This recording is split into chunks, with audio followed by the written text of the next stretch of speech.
Magandang buhay mga kaganda! It's me, Ana Luisa Cruz MP. In today's vlog, gagawa po tayo ng face mask na gawa po sa moringa powder. Ayan. So, malunggay po ito, no? At kailangan din po natin ng honey at gatas. Ayan.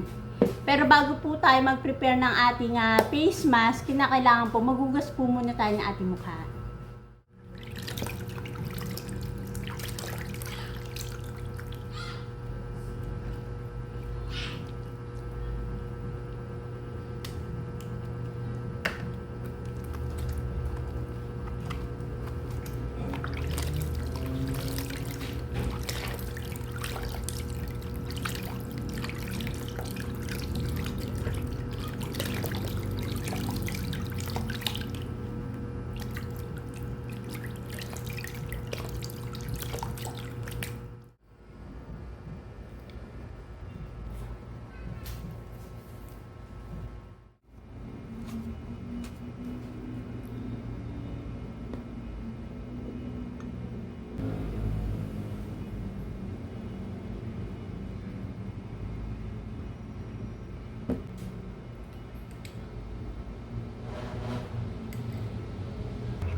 Na po yung ating ingredients. Ngayon po, mag-a-apply na po tayo sa ating mukha. Pagka nag-apply po kayo nito, iwasan nyo po ma-touch po yung inyong mata. Yan. So, kamay na lang po yung gagamitin ko.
Ayan po.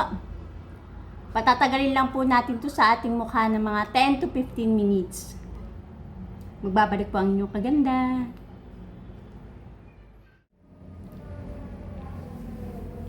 I'm back mga kaganda. Ayan. So, after 15 minutes, pwede na nating banlawan ang ating mukha. Kailangan lang ulit natin ng tubig at yung inyong paboritong sabon o facial wash.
napaka-visible ng ating face. So, diba?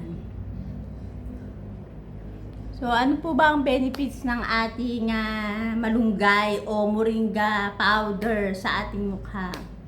So, alam niyo naman po ang ating moringa. Yan ang best vegetables, di ba? So, meron po siyang vitamin C, vitamin A, and E. Antioxidants pa, o di ba? So, itong ating ginawang face mask ay para po sa ating acne o yung para makaprevent po tayo ng mga pimple marks, diba?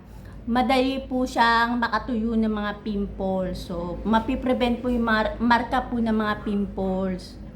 No, kung kayo po ay may mga pimples o parati pong nagkaka-pimples, itry nyo po ito. Napakagaling po nito sa ating balat.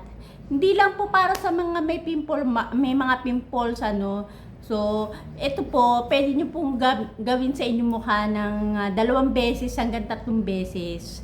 Kasi, yung pong mga dirt sa ating mukha, di ba? Mga toxins po yan eh. So, itong moringa powder, nakakapagpatanggal ng mga toxins sa ating balat na nagkakakos ng pimples. O, di ba? So, instead na intayin pa natin magka-pimples, mapiprevent po na magka-pimples tayo using this face mask.